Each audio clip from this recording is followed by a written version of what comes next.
السلام علیکم ورحمۃ اللہ وبرکاتہ۔ آج کے ہمارے بیان کا موضوع ہے رسول اللہ صلی اللہ علیہ وسلم کی سیرت طیبہ کا واقعہ۔ اس سے پہلے آپ ہمارے چینل کو سبسکرائب کریں، بیل آئیکن کو پریس کریں، لائک اور شیئر کریں۔ نحمدہ ونصلی علی رسولہ الکریم، اما بعد فاعوذ باللہ من الشیطان الرجیم، بسم اللہ الرحمن الرحیم۔ سیدنا صدیق اکبر ارشاد فرماتے ہیں کہ بھی رحمت للعالمین سیدنا محمد الرسول اللہ صلی اللہ علیہ وسلم نے اعلان نبوت نہیں فرمایا تھا کہ میں یمن میں تجارت کی غرض سے گیا۔ وہاں معلوم ہوا کہ یہاں ایک عمر رسیدہ بزرگ آسمانی کتب کے عالم رہتے ہیں۔ میرے دل میں خیال آیا کہ ان کی زیارت کے لیے حاضری دوں۔ جب ان کی خدمت میں پہنچا تو دیکھا کہ وہ شیخ نحیف و ضعیف اور کمزور ہیں۔ ان کی آنکھوں کی بینائی اور کانوں کی شنوائی ختم ہے۔ ان کے بھووں کے بال ان کے چہرے پر پڑے ہیں۔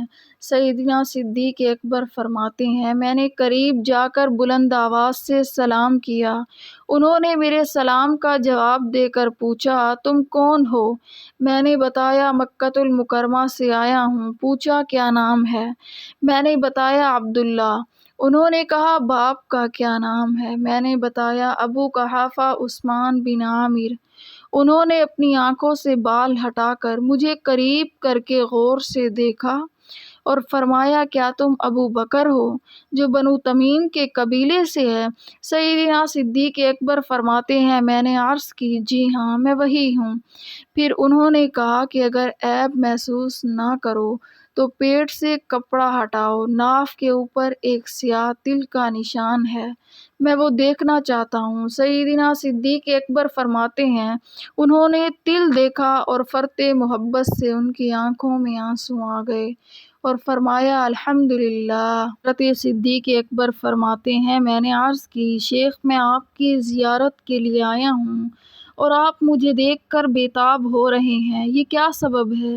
انہوں نے فرمایا ابو بکر میرا نام شیخ ازد یمنی ہے، میں تورات، زبور، انجیل اور آسمانی کتب کا عالم ہوں۔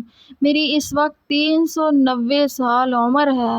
میں نے آسمانی کتابوں میں پڑھا تھا کہ عرب کی دھرتی پر اللہ کا آخری نبی اور لاڈلا رسول آئے گا، اس کا نام محمد الرسول اللہ صلی اللہ علیہ وسلم ہوگا۔ اس کے باپ کا نام عبداللہ اور ماں کا نام آمنہ ہوگا، دادا کا نام عبد المطلب ہوگا، ان کا قبیلہ بنو قریش اور خاندان بنو ہاشم ہوگا، ان کا مولود مکہ المکرمہ اور مدفن مدینہ طیبہ ہوگا۔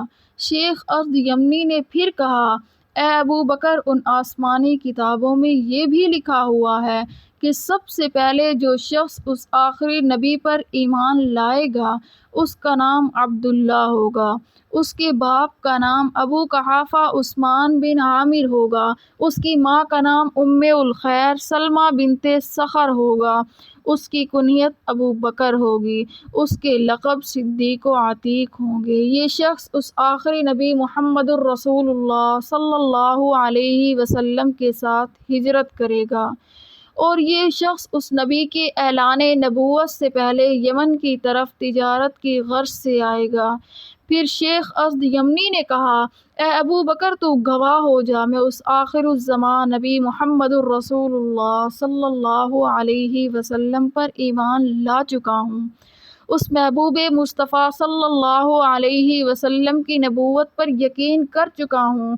پھر شیخ ازد یمنی نے چند عربی اشعار پڑھے جن کا مطلب یہ تھا کہ اے ابو بکر میں تجھے نصیحت و وصیت کرتا ہوں اس محبوب نبی صلی اللہ علیہ وسلم کے لیے ہر قسم کی قربانی دینا، ان پر ایمان لانا۔ اے ابو بکر صدیق خدا تمہارے حال پر رحم کرے، اس وقت کیا حال ہوگا جس وقت تجھے اور محبوب مصطفیٰ صلی اللہ علیہ وسلم کو اہل مکہ نکال دیں گے اور تو اس نبی کو لے کر کئی ہزار فٹ کی بلند پہاڑی پر جائے گا۔ سیدنا صدیق اکبر کہتے ہیں کہ اس شیخ کی گفتگو سے مجھے یقین ہو چکا تھا کہ میں محبوب کبریا محمد الرسول اللہ صلی اللہ علیہ وسلم کی ہجرت کا ساتھی بنوں گا۔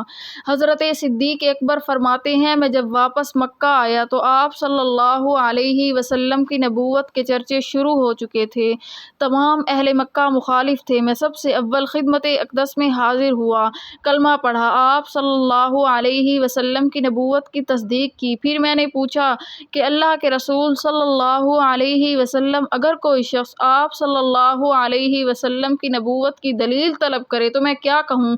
آپ صلی اللہ علیہ وسلم نے فرمایا ابو بکر، یمن کے 390 سالہ بوڑھے شیخ از یمنی سے تمہاری ملاقات اور میرے نام سلام میری نبوت کی دلیل ہے۔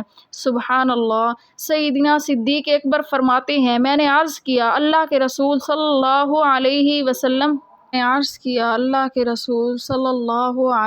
وسلم میری ملاقات کی آپ صلی اللہ علیہ وسلم کو کس نے خبر دی ہے؟ آپ صلی اللہ علیہ وسلم نے ارشاد فرمایا ابو بکر، مجھے اس اللہ علیم و خبیر نے خبر دی ہے جس نے مجھے سچا رسول بنا کر بھیجا ہے۔ سبحان اللہ۔ وآخر دعوانا ان الحمد للہ رب العالمین۔